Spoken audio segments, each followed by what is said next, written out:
Ambassador Marcus Webb stood in the Galactic Council chamber, his jaw clenched as the holographic representatives of 47 star systems laughed at Earth's final warning.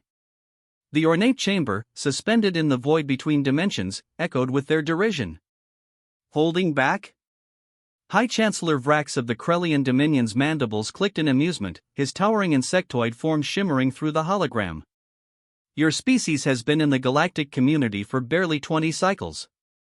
You possess no fleet capable of challenging even our planetary defense systems. This posturing is beneath even your primitive dignity. Marcus took a slow breath, remembering Director Chen's words before he'd entered this chamber. Give them one last chance. Just one. Then we stop pretending. Chancellor, Marcus began, his voice steady despite the humiliation burning in his chest. For 3 years, Earth has complied with every galactic accord. We've paid the tribute taxes. We've accepted the trade restrictions. We've allowed your corporations to extract resources from our outer colonies at rates that border on theft. We've done all this while begging for equal representation. And you have representation, purred Ambassador Silith of the Azurian Consortium, her feline features twisted in condescension. One vote among 47. Precisely what a fledgling species deserves. We've tried diplomacy, Marcus continued, ignoring the interruption. We've tried negotiation. We've tried playing by your rules. But when the Turellian raiders attacked our colony on Proxima Station, killing 8,000 civilians, we asked for help. You told us to pay for protection services.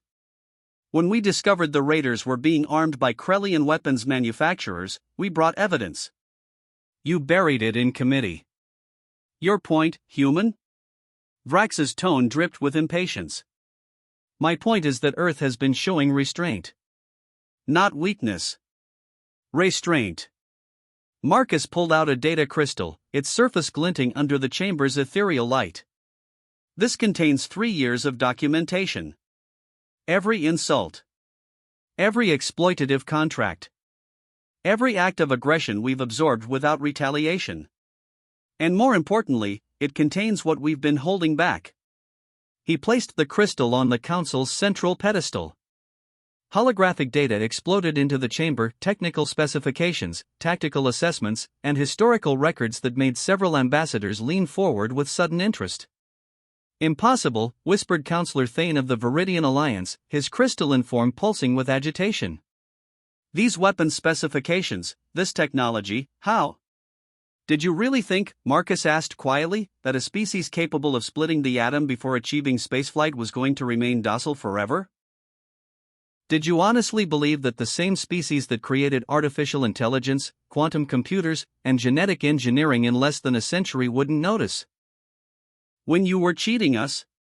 The chamber fell silent. Marcus continued, his voice growing harder. You saw us as primitives because we didn't have your gravity manipulators or your faster-than-light drives.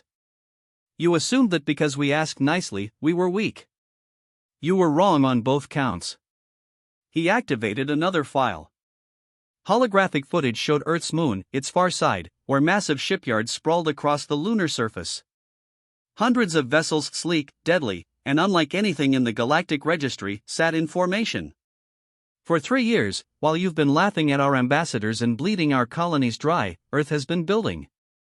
We've been learning. We've been preparing. Marcus's eyes locked onto Vrax's holographic projection. We took your technology, reverse-engineered it, and improved it. That's what humans do. We adapt. We overcome. This is a treaty violation. Vrax roared. The Galactic Accords explicitly forbid military buildups. By member species with full voting rights, Marcus interrupted. You made sure Earth only had partial membership. No full rights, remember? That was your loophole to exploit us. Congratulations. It was also ours. Ambassador Silith's playful demeanor had vanished. You're threatening the Council? No, Marcus said flatly. I'm informing the Council. There's a difference. Earth no longer accepts the current terms of our membership. We demand full voting rights, equal trade status, and reparations for the Proxima Station massacre. You have 72 hours to respond. Or what? Vrax challenged. You'll attack the entire galactic community? Even you cannot be that foolish. Marcus smiled, but there was no warmth in it. We won't attack anyone.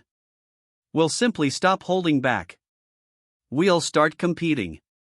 Earth corporations will enter your markets with products you can't match at prices you can't beat. Our ships will offer protection services to the smaller species you've been exploiting for free. Our technology, which as you've just seen is now superior to yours, will be shared with anyone who asks. Anyone except you. The implications rippled through the chamber. The smaller delegations, species who'd been marginalized just as Earth had been, began exchanging glances. You'll destabilize the entire galactic economy, Thane protested. Then give us a seat at the table, Marcus shot back. Because we're done being your resource colony. We're done being your joke. Earth tried to do this peacefully. You chose mockery over cooperation. So now you'll learn what humans do when cooperation fails. He pulled up another file. This is the Terran Free Trade Initiative. Any species that wants to join gets access to human technology, human protection, and human markets.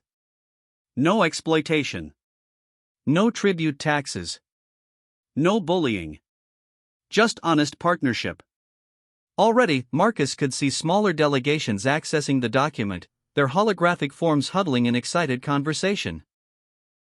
The balance of power in the chamber was shifting in real time. You're creating a rival faction, Silith hissed. That's war by another name. No, Marcus corrected. We're creating competition. That's capitalism. You taught us the rules of your game. Now you're angry that we learned to play it better than you. Vrax stood to his full imposing height. The Krellian Dominion does not negotiate with upstart primitives. Then the Krellian Dominion will watch its economy crumble as we outbuild, outsell, and outthink you at every turn. Marcus began gathering his materials. Earth gave you 3 years to treat us fairly. You chose exploitation. Now you'll spend the next 3 decades wondering how you lost galactic dominance to the primitives you couldn't stop underestimating. He turned toward the exit, then paused. Oh, and Chancellor Vrax? Those weapons manufacturers who armed the Terrellian raiders? We found them. All of them. The evidence is being released to every independent news network in the galaxy in 3, 2, 1. A massive holographic alert lit up the chamber. Breaking news feeds from across the galaxy simultaneously broadcast the damning evidence of Krellian involvement in the Proxima massacre. Vrax's hologram flickered with rage. You dare. We warned you we were holding back, Marcus said simply.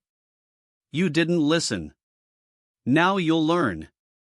As he walked out of the chamber, Marcus could hear the chaos erupting behind him. Demands for Vrax's resignation. Smaller species declaring interest in the Terran initiative. The entire political landscape of the galaxy fracturing. His communicator